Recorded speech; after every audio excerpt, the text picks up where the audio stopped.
Hello hello. कहाँ तक हुआ है? नया चैप्टर स्टार्ट होना था। है अभी खत्म कहाँ हुआ था? बच्चा दारू रू पीता है क्या रे? अभी तो हम सीट मेटल का क्यों क्लासे लिए हैं। एनविल पढ़ा रहे थे। स्टेक स्टेक।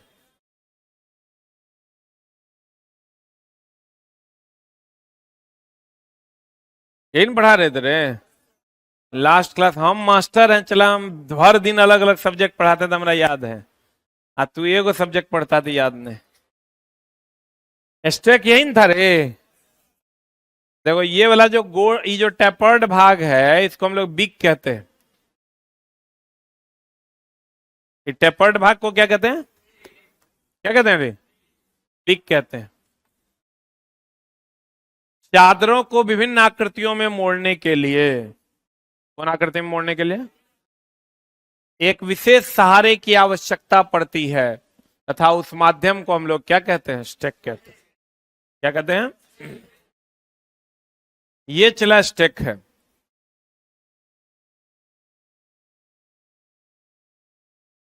इसका ये वाला जो भाग है, इसको हम लोग बिग कहते हैं। क्या कहते हैं इसको? ये प्लेन वर्ग आयताकार भाग है ये। इसमें अलग अलग, यह प्राय कास्ट आयरन का और कास्ट स्टील का बना होता है। इसलिए बना होता है कि इस पर आप हथौड़ा मारिएगा ना तो दबेगा नहीं। कास्ट आयरन का गुण होता है वो दबता नहीं है। नॉन कंप्रेसिबल होता है, असंपीड्य होता है। लिखिएगा, ढलवा लोहा, ढलवा लोहा असंपीड्य होता है।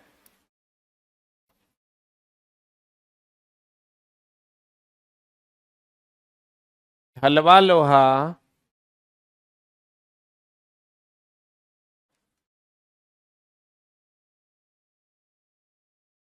असंपीड्य होता है, नॉन कंप्रेसिबल होता है। ढलवा लोहा असंपीड्य होता है, नॉन कंप्रेसिबल होता है। इसीलिए चला सभी मशीन की बॉडी जो है ढलवा लोहा की बनी होती है, क्योंकि दबेगा नहीं। लिख लो, इसलिए इसलिए सभी मशीन की बॉडी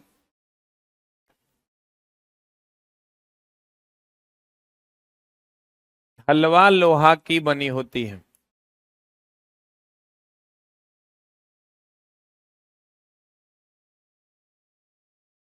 इसलिए सभी मशीन की बॉडी किसकी बनी होती है? ढलवा लोहा की बनी होती है। इसलिए सभी मशीन की बॉडी किसकी बनी होती है? ढलवा लोहा।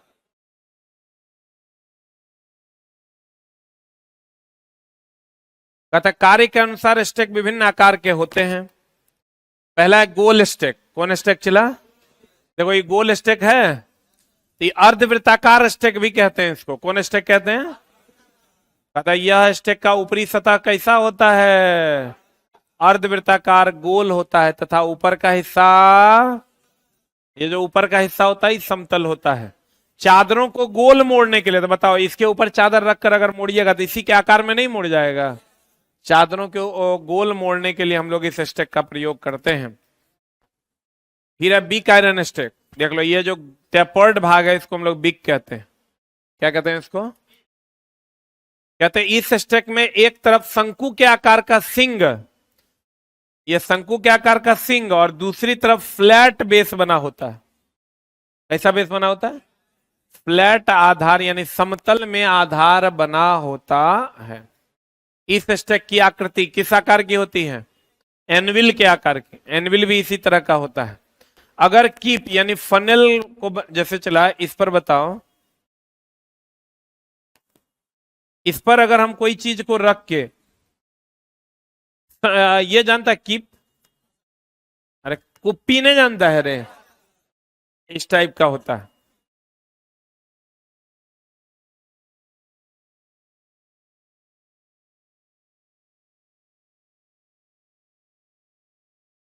देखे हो? तो देखो, तो इस पर अगर हम ऐसे ऐसे करके कोई चीज बनाएंगे तो एक कुप्पी टाइप का नहीं बन जाएगा? तो ई यहीं पर बनता है बी कारण स्टैक में। कहता अगर कीप को का बनाना हो, कीप को बनाना, कीप बनाना हो तो शंकु आकार के सिंग का प्रयोग करके मैलेट से, मैलेट समझते हो ना, मैलेट क्या है? कठोर लकड़ी का हथौड़ा।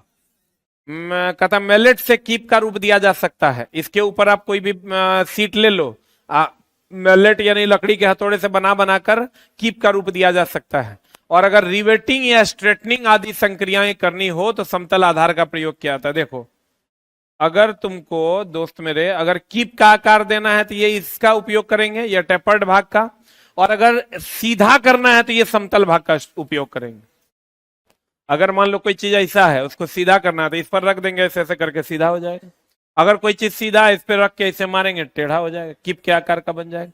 ये बीक वाला जो भाग है ये टेपर्ड करने के लिए यूज करते हैं, और ये जो सीधा भाग है स्ट्रेट करने के लिए, क्या करने के लिए? सीधा करने के लिए प्रयोग करते हैं, स्ट्रेटनिंग के लिए प्रयोग करते हैं।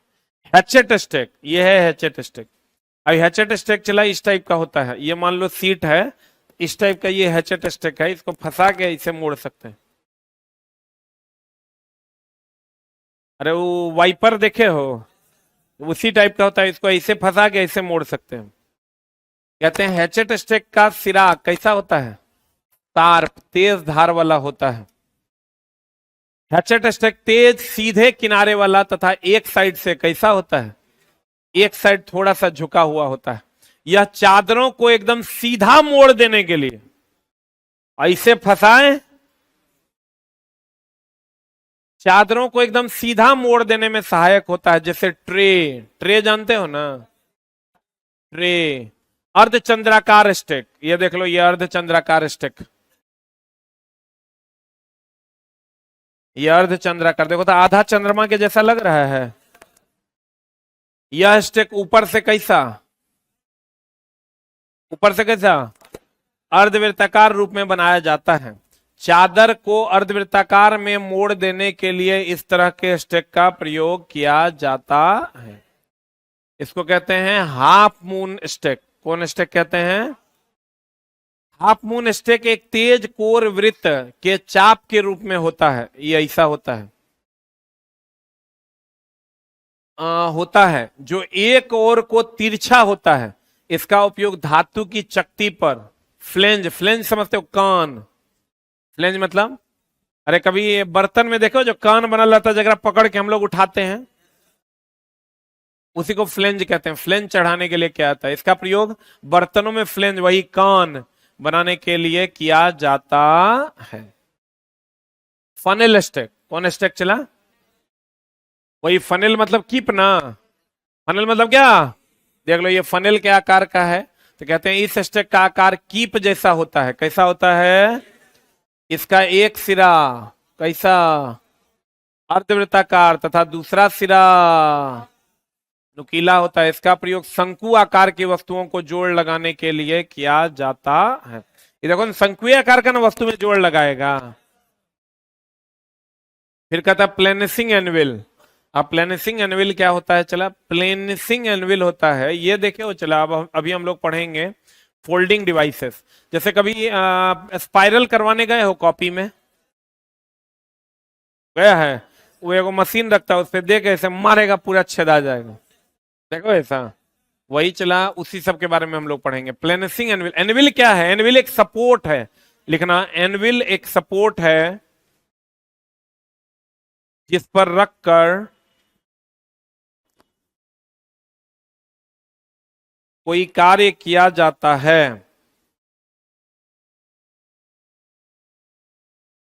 एनविल एक सपोर्ट है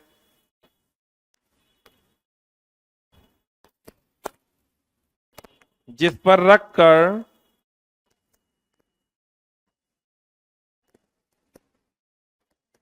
कोई कार्य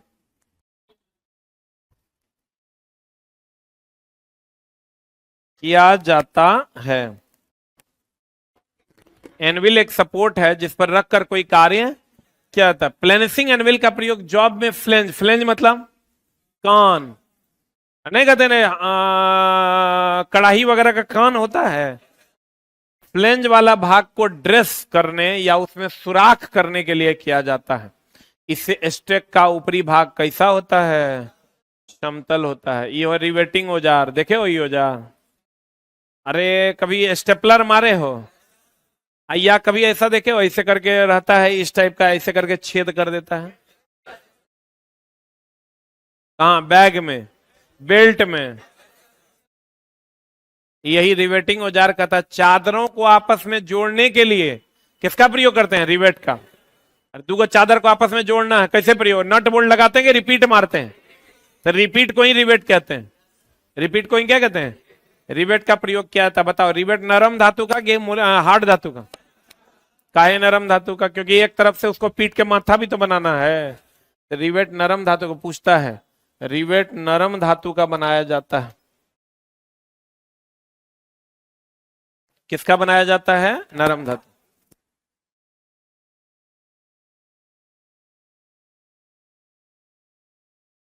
देख लो, ये ऐसे ही छेद करता है। अगर किसी सीट में छेद करना है तो ऐसे ही छेद कर दिया जाता है। रिवेट में रखी जाने वाली सावधानी बताओ, क्या क्या सावधानी? अत्यधिक पास पास रिवेट मारना चाहिए, किनारे पर रिवेट मारना चाहिए। किनारे पर मारोगे फट जाएगा। अत्यधिक पास पास भी मारोगे तो जैसे कांटी को नजदीक नजदीक मार देते हैं तो क्या हो जाता है? फट जाता है। अत्यधिक पास पास नहीं मारना चाहिए, बिल्कुल किनारे पर नहीं मारना चाहिए। रिवेट जितना बड़ा का छेद है उतने मोटका रिवेट डालना चाहिए। पता चला छेद है इतना बड़का और डाल रहे हैं इतना बड़का, फट जाएगा। बोलो ले। कहता रिवेट में रखी जाने वाली सावधानी, सीट में रिवेट के व्यास के अनुरूप क्या करना चाहिए? होल करना चाहिए। ये जो सीट है इसमें रिवेट जिस मोटाई का है उसी मोटाई का छेद करना चाहिए। अब पता चला रिवेट इतना मोटा है, छेद इतना मोटा कर दोगे तो हुर हुर करेगा, पता चला माथा उथा सही से निकल जाएगा। तो कहता है सीट के किनारों पर अत्यधिक निकट रिवेट लगाना चाहिए। ये जो रिपीट हम मारते हैं वो किनारे पर पूरा नहीं लगाना चाहिए, किनारे से थोड़ा अंदर। अत्यधिक पास पास रिवेट नहीं लगाना चाहिए। विभिन्न प्रकार के रिवेट हैं, जैसे काउंटर सिंक हेड है, मशरूम हेड है, ओवल काउंटर सिंक रिवेट है, स्नैप हेड है, पैन हेड है, फ्लैट हेड है। ये सब रिवेट के प्रकार हैं। रिवेट के व्यास तथा लंबाई निम्न प्रकार से निकाली जाती है। ये जो रिवेट का चला व्यास है ना, ये व्यास, इसकी जो लंबाई है ये निकालने का सूत्र है। रिवेट का व्यास निकालना 1.2 इंटू टी। टी क्या है? प्लेट की मोटाई। एक बात बताओ, चला प्लेट अगर बहुत पतला है तो रिवेट बहुत मोटा होगा कि प्लेटे के हिसाब से होगा? हाँ, अब पता चला प्लेट बहुत पतला है और उसमें इतना मोटा रिवेट मार दिए, ऐसा नहीं ना करेंगे। तो भैया रिवेट की मोटाई, रिवेट की मोटाई और प्लेट जकरा में मार रहे हैं और थिकनेस के बीच ये डिफरेंस, ये संबंध। अगर मान लीजिए कि आपका ये जो प्लेट है उसका थिकनेस है 2 mm, कितना mm? कितना mm? तो जो डायमीटर निकालिएगा तो 1.2 इंटू 2 हो जाएगा। कितना हो जाएगा? 1.2 इंटू 2, तो 12 दूनी 24, 2.4 डायमीटर का जो है, कितना डायमीटर का? 2.4 मीटर डायमीटर का जो है व्यास लेना है। बोलवे नहीं करेगा। कहते हैं रिवेट का व्यास तथा लंबाई निम्न प्रकार से निकाली जाती है। रिवेट का व्यास निकाला 1.2 इंटू टी, 1.2 इंटू टी। तो ये जो टी है, टी बोले तो thickness of the work piece, T बोले तो थिकनेस ऑफ द क्या? Work piece. और अगर मान लो 2 mm है थिकनेस तो 1.2 इंटू 2 बराबर 12 दूनी कितना? 24, 2.4। टी क्या है? टी प्लेट की मोटाई है। रिवेट की लंबाई अगर निकालना है, ये लंबाई, तो इसका फॉर्मूला होता है टी प्लस 1.5 इंटू डी, जहां डी क्या है? Diameter of the rivet. D क्या है? एक बात बताओ, कितना लंबा लेना है ये तो मोटाई पर निर्भर करेगा। पता चला बहुत ही लंबा ले लिया, बहुत ही पतला ले लिया तो रिवेट तो लचक लचक करेगा। लंबाई के हिसाब से, मोटाई के हिसाब से लंबाई लेना है। बोले वह नहीं करेगा। ये देख लो, मोटाई और लंबाई में ये संबंध है, एल बराबर T plus 1.5 into D. D क्या है? रिवेट का व्यास। काउंटर सिंक हेड रिवेट के हेड की मोटाई है एल बराबर T plus 0.6 into D. Rivet का गोल शीर्ष बनाने के लिए रिवेट की लंबाई रखी जाती है टी प्लस डी 1.3 टू 1.6। ये सब याद नहीं करना है। फ्लैट हेड बनाने के लिए, फ्लैट मतलब सपाट, हेड बनाने के लिए एल बराबर होता है टी प्लस डी 0.8 से 1.2। बट याद नहीं करना। अब रिवेट जोड़ क्या है देखो, रिवेट के द्वारा चादरों को जोड़ने के लिए दो प्रकार का जोड़ होता है। कौन कौन? एगो लैप, एगो बट। आप बोलोगे लैप और बट क्या होता है? जब ओवरलैप करके दो सीट ले लो और इसके बीच में रिपीट मार दो तो ये लैप हुआ। ऐसे करके देखो, ई लैप है, ई दोनों सीट है, इस पर एगो स्ट्रैप, ई स्ट्रैप है। क्या है ये?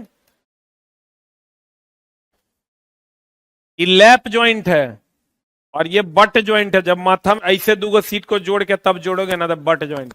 लेकिन इसमें देखो तो गौर से, दो हमको यहां रिपीट मारना होगा। अगर खाली ऐसे जोड़ दें, एगो रिपीट यहां मार दें, एगो यहां मार दें, कभी जुड़ेगा?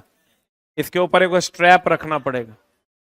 बोलो रे, ये बट ज्वाइंट में एगो स्ट्रैप का प्रयोग करते हैं अलग से, जबकि लैप में अलग से करने का जरूरत है। इसी में छेद कर देंगे, जुट जाएगा।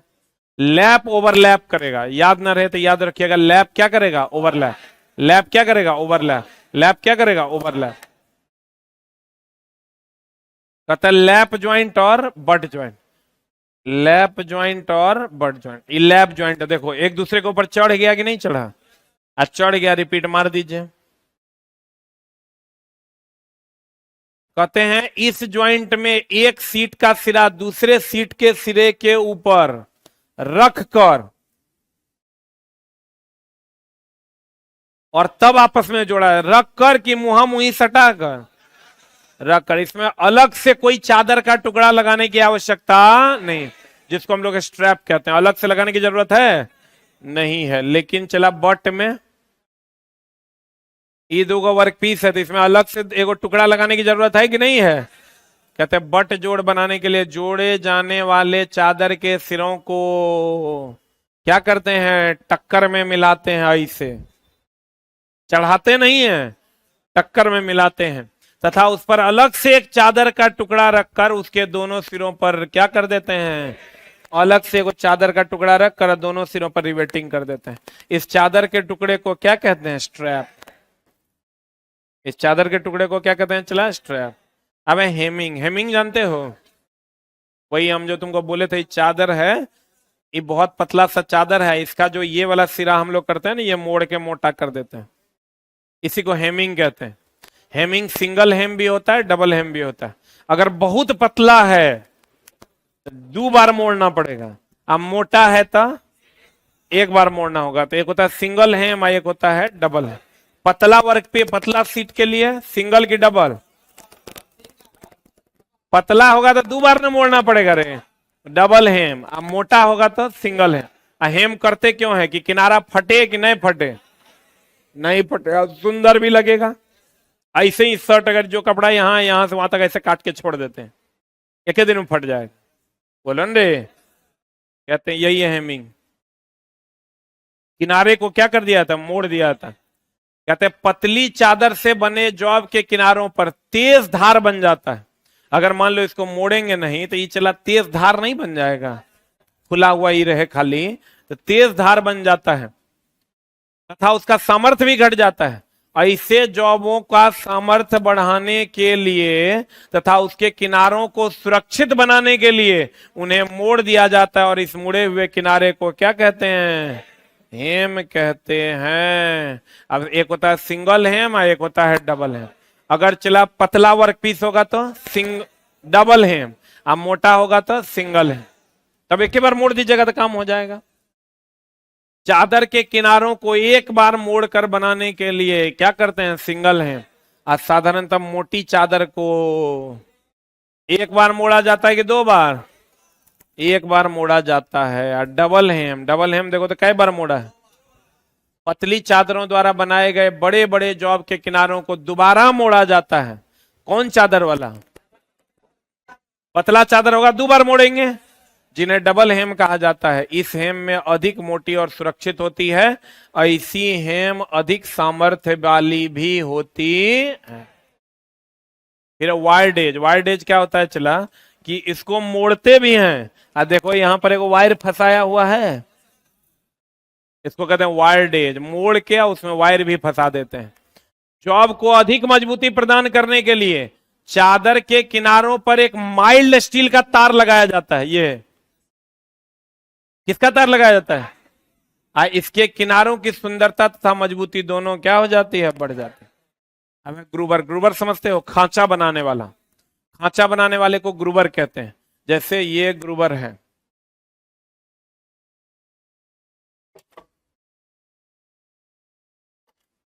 ये जो है चला ग्रूबर है। इससे आप किसी भी सीट पर ऐसे ऐसे ऐसे ऐसे मारिएगा तो क्या बन जाएगा? खांचा बन जाएगा। क्या बन जाएगा? खांचा बन जाएगा। जब चादर में जोड़ लगाया जाता है तो वह मोड़ ढीला हो जाता है। कभी कभी चला ऐसा होता है कि जोड़ लगा दिया, जोड़ ढीला हो गया, तो दूध दूध हथौड़ा मार मार के ऐसे ऐसे चिपटा देंगे तो वो जोड़ फिर मजबूत नहीं हो जाएगा। कहते हैं जब चादर में जोड़ लगाया जाता है तो वह जोड़ ढीला होता है और जोड़ खुल जाता है। उसे लॉक करने के लिए तथा जोड़ को लीक प्रूफ करने के लिए ग्रूबर का प्रयोग किया जाता है। ग्रूबर को सीम की साइड से सहारा दिया जाता है। कौन साइड से? सीम मतलब बाहर की तरफ से। अब सीम क्या है चला? सीम होता है जैसे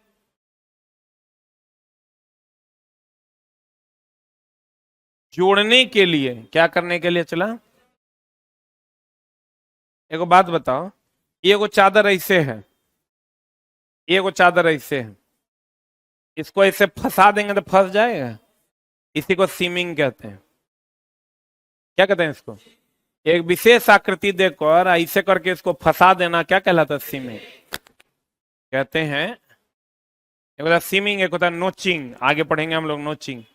चादर के किनारों को जोड़ने के लिए क्या बनाया जाता है? क्या बनाया जाता है? सीम। ऐसे ऐसे करके फंसा देंगे, 4 हथौड़ा मार देंगे तो नहीं बन जाएगा रे। कहते जोड़े जाने वाले चादर के किनारों को एक विशेष प्रकार से मोड़कर आपस में क्या कर दिया जाता है? फंसा दिया जाता है। सिंगल सीम ज्वाइंट को पोन्ड डाउन ज्वाइंट भी कहते हैं। अगर एक ही बार इसे फंसाएंगे तो इसको पोन्ड डाउन ज्वाइंट भी कहते हैं। कभी कभी चला 2 बार फंसा दिया जाता है। कहते हैं सीम ज्वाइंट को पक्का करने के लिए क्या कर देते हैं? सोल्डरिंग। मतलब पता चला इसे फंसा भी दिए और 2 टांका भी मार दिए, शोल्डर भी पिघला के डाल दी। तो शोल्डर पिघला के डाल देंगे चला तो पक्का हो जाएगा कि अनमजबूत हो जाएगा? अब लैप सीम। कौन सीम चला? लैप सीम। देखो ये लैप, ये डबल लैप सीम है, ये सिंगल लैप सीम है। एक दूसरे के ऊपर खाली चढ़ा दिया। इसमें जोड़े जाने वाले किनारों को एक दूसरे के ऊपर रखकर अथवा एक दूसरे में फंसाकर सोल्डरिंग अथवा ब्रेजिंग कर दिया जाता है।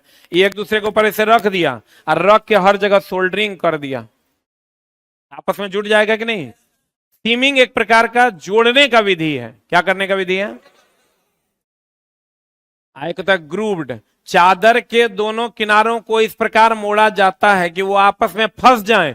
तत्पश्चात एक ग्रूवर के द्वारा जोड़ को क्या कर दिया जाता है? ये देखो ये आपस में फंस गया। अब फंस के एक ग्रूवर के द्वारा इसे से ठोक ठोक के क्या कर देंगे? लॉक कर देंगे। बोले में नहीं करेगा। ग्रूवर का मेन काम है चला लॉक करना। डबल ग्रूव्ड सीम। कौन ग्रूव सीम? देखो ई है डबल ग्रूव्ड सीम। कई बार फंसा दिया। कहते हैं डबल ग्रूव सीम बनाने के लिए चादरों के किनारों को मोड़कर उन्हें मुड़ी हुई चादर में फंसाया जाता है। ये चादर को मोड़ दिए, एगो मुड़ा हुआ चादर ऑलरेडी है उसमें फंसा दिए। बोलन रे, इसको हम लोग कहते हैं डबल ग्रूव सीम।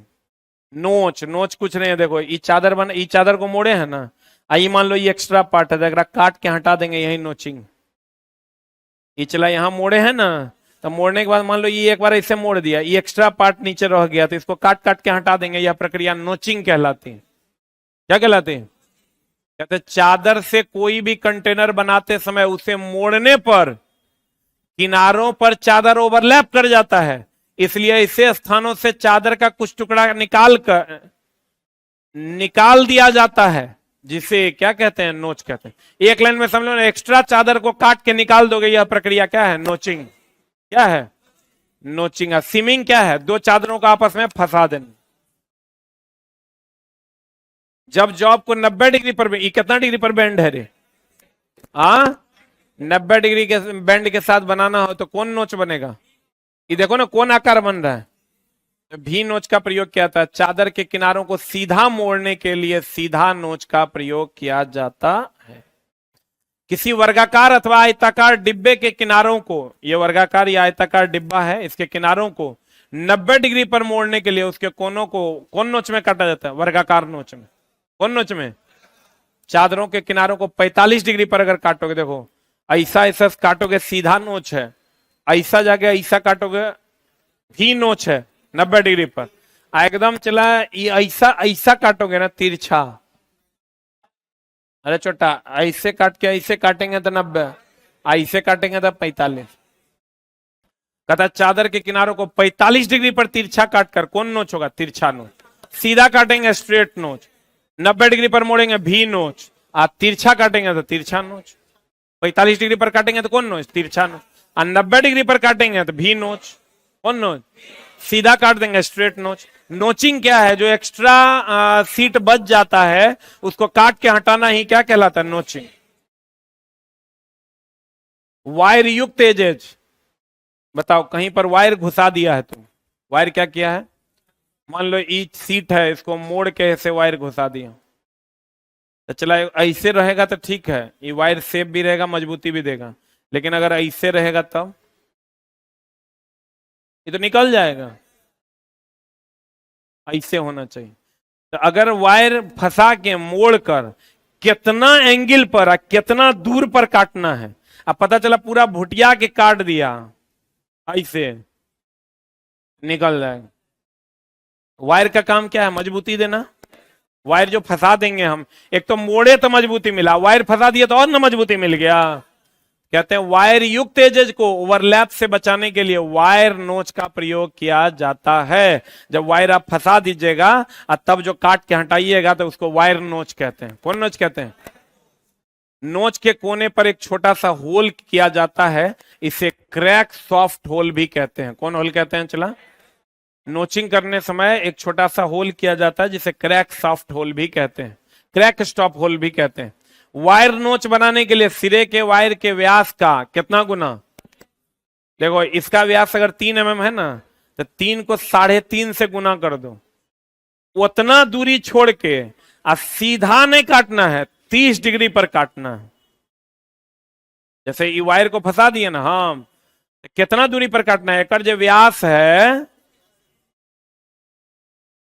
एकड़ जो व्यास है ना, व्यास से कितना गुना, 3.5 गुना दूरी है। 90 डिग्री पर काटना है 30 डिग्री पर, 30 डिग्री पर। कहता वायर नोच बनाने के लिए सिरे से वायर के व्यास को 3.5 गुना दूरी छोड़कर कितना डिग्री पर कट लगाया जाता है, कितना डिग्री पर, 30 डिग्री।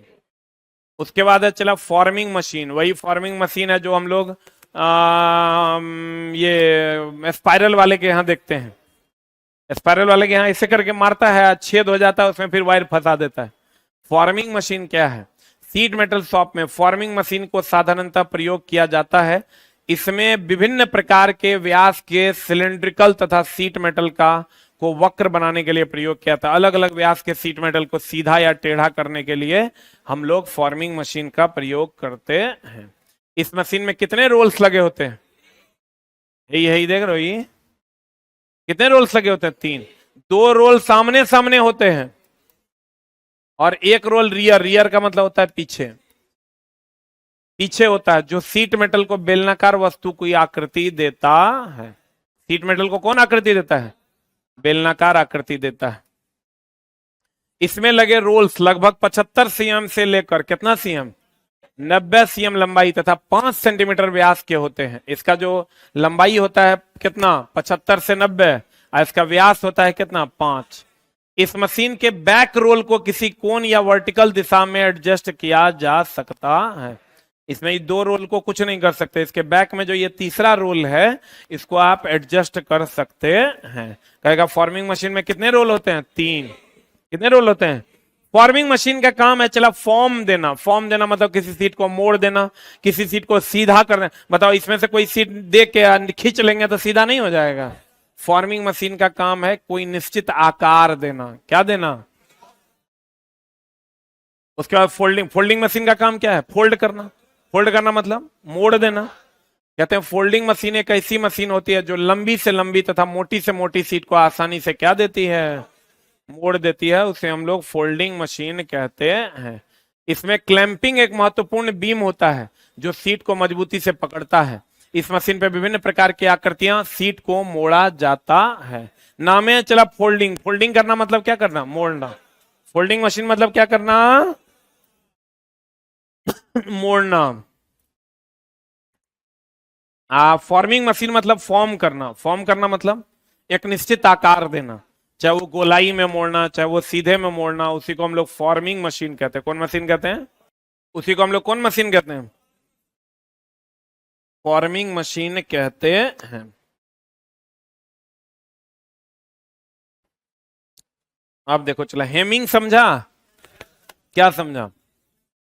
किनारा फट ना जाए इसलिए उसको मोड़ देना क्या कहलाता है? हेमिंग।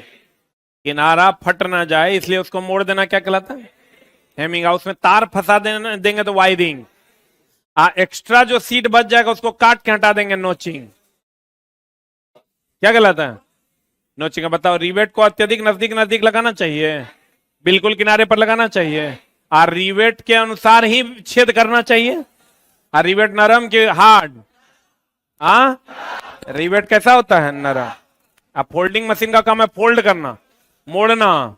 बोलो न रे। अब फॉर्मिंग मशीन का काम है निश्चित फॉर्म देना। फॉर्म देना, आकार देना। फॉर्म देना मतलब आकार देना। क्लियर है? लैप जॉइंट में एक दूसरे के ऊपर ओवरलैप करेगा, अब बट में ऐसे सटेगा। बोलो हाँ। लैप जॉइंट में एक दूसरे के ऊपर क्या करेगा? ओवरलैप। अब बट में क्या करेगा? सटेगा। तो बट में स्ट्रैप की जरूरत पड़ेगी कि नहीं? नहीं पड़ेगी। आज की कार्रवाई यहीं तक। Thank you very much.